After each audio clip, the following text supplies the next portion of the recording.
Na ako po, ito maganda hong pag-usapan po at diskusyonan po, mga kabida. Ang bunga kala siguro nitong apat na mga dating miyembro po ng Brave 18, yung kumalas, yung bumaliktad po, mga kabida, na off the hook na po sila, Ibig sabihin, makakawala na po sila sa posibleng kasong isasampa po sa kanila, ng ombudsman, mga kabida. Nagkamali po. Mas lalo ho silang ididiin ho dito, mga kabida, dahil lumabas na po sila doon ho sa Witness Protection Program. Okay? Sila kasi yung ginawang testigo po, mga kabida, ng ombudsman laban ho dito ho kay dating House Speaker Martin Romualdez po, Instead na sila po ay kakasuhan bilang co-accused, tinanggal po sila doon ho sa charge sheet dahil tumistigo po sila, mga kabida na po. And since bumaliktad na po sila, mga kabida, ang sabi po ni Ombudsman Boying Rimulya, kakasuhan na po sila, okay, bilang mga co-accused. Although hindi naman po ipinaliwanag po ni Rimulya kung saan po sila magiging co-accused, kung dito ba sa iniimbestigahan po nila against dating House Speaker Martin Romualdez, po, mga kabida. Okay? Hindi kasi malinaw Pero anyway, eto, babasahin ko muna itong post ng Ang Balita ngayon, Ang sabi po dito, mga kabida, kakasuhan bilang mga kapwa akusado ang apat na mga dating sundalong bumawi sa kanilang mga naunang sinumpang salaysay kaugnay ng umano'y maleta deliveries, mga kabida. So, posibleng dito ho sa pagiging courier, ibig sabihin yung taga-dala ng maleta, na puno po ng pera po, mga kabida, at dineliver po nila dun ho sa iba't ibang mga personalidad, mga politiko. Ayon kay Ombudsman Jesus Crispin Boying Rimulya, po. Okay? Ito yung sinabi po ni Rimulya po, mga kabida. They will be charged as part of the accused. Okay? And then, ayon kay Rimulya, hindi umano sila isinama noon sa mga kakasuhan dahil tumistigo sila. Ngunit matapos ang kanilang pagbaliktad, sinabi niyang maaari na silang ituring na co-accused, mga kabida. Dito ho nagkamali. Ito hong apat. Kasi ang bunga kala nila, mga kabida, makakawala na po sila sa kaso.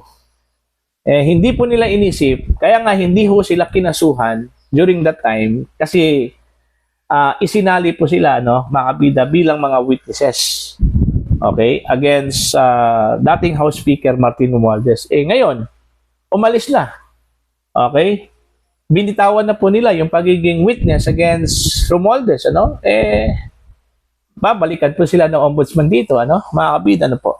That's natural kasi nga, kaya nga hindi sila isinama sa kaso dahil tumistigo sila. Pag hindi sila tumistigo, i-charge namin sila. Co-accused na sila, ani Rimulya.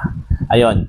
Posible rin umanong maituring ang apat na accessories after the fact, mga kabida. Okay? Covering up, pinagtatakpan nila, dagdag pa ni Rimulya, po. Iginit din ni Rimulya na hindi otomatikong mapawalang bisa ng recantation ang kanilang mga naunang salaysay at maaari silang iharap bilang hostile witnesses sa mga susunod na proceedings. Ang sabi kasi ni Attorney Baligod, mga kabida, ayon daw sa Korte Suprema, ang recantation ay hindi daw yan tinatanggap. Okay? Mas binigyan daw ng value ng Korte yung naunang salaysay kaysa dito ho sa pangalawa, bilang recantation. Okay? Kasi may tuturing na po yan, mga kabida, na nagsisinungaling Okay? Pag mag-recat ang isang tao po, Okay? Yung first statement versus the second statement. Okay? Doon po sila nagkamali, Kung totoo man po na binayaran po sila, mga kabida, talagang nasilaw talaga sila sa pera. Okay? Although hindi naman po natin sila pwedeng sisihin dahil sa mata po ng mga tao, mali yun.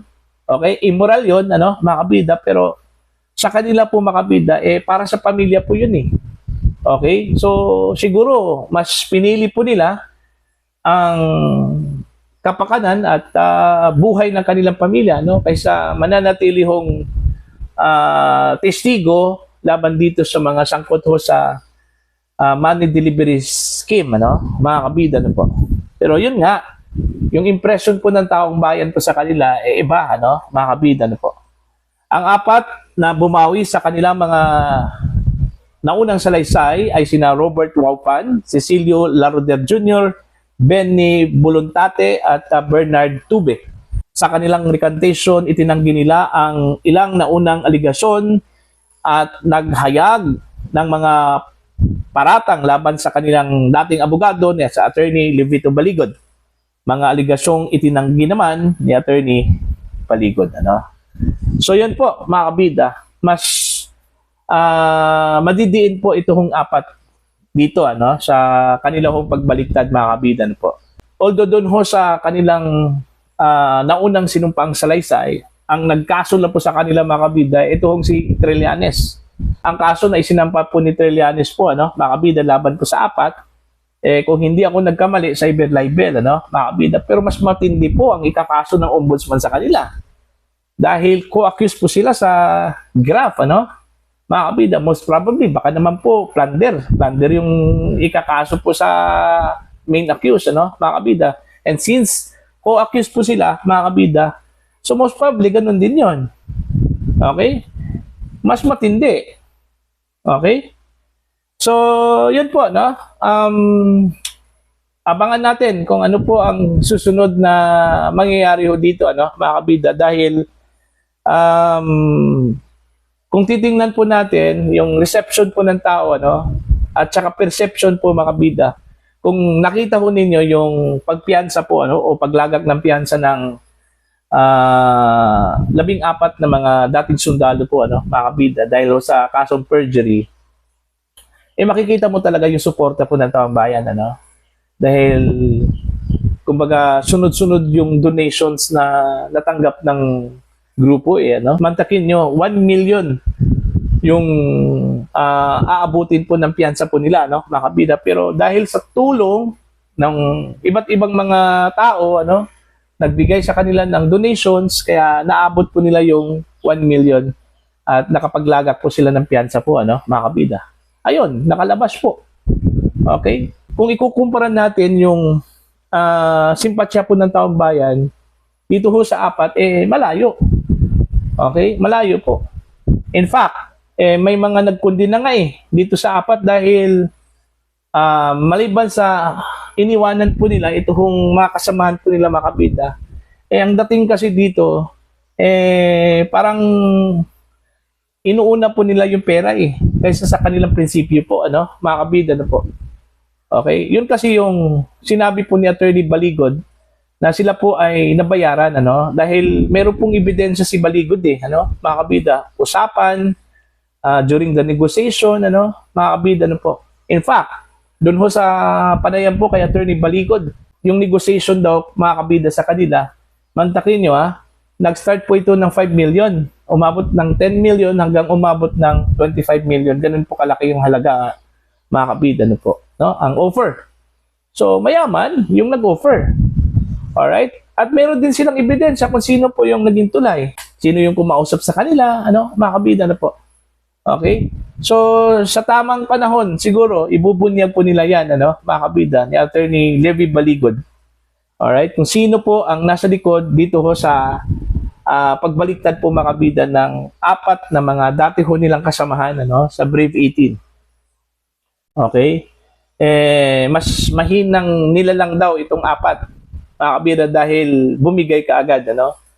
Dahil unang-una po, kung tutuusin, magkasama po sila sa hirap, Okay? Nung 18 pa po sila, mga kabida, ano po. Pero throughout the journey, imbis na mahaba-haba na po yung kanila hong nilalakbay po, mga kabida, tsaka pa po sila bumitaw, ano? Okay? Ito hong apat. Alright? So, para po sa inyo, ano po ang inyong opinion at pananaw dito, ano, mga kabida? Since bumaliktad po itong apat po, ano, at sinabi po ng ombudsman na hindi po ibig sabihin na bumaliktad po sila ay makakawala po sila sa kaso, mas lalo ho silang madidiin po, ano, dahil wala na po silang shield, Kasi during the time na ginawa po silang testigo, shielded po sila, no, mga kabida. Dahil tumistigo sila eh. Ngayon, wala na. Mas lalong vulnerable na po sila sa kaso po, no, na isasampa po mga kabida posible ng Office of the Ombudsman, ano po. Alright? Para po sa inyong opinion at pananaw po, ano, please comment down. Sa mga hindi pa po subscriber po Shine Channel, please subscribe. Just click the subscribe button. Click the notification bell, click all para updated po kayo mga kabida sa aking mga uploads. Maraming salamat po sa inyo lahat.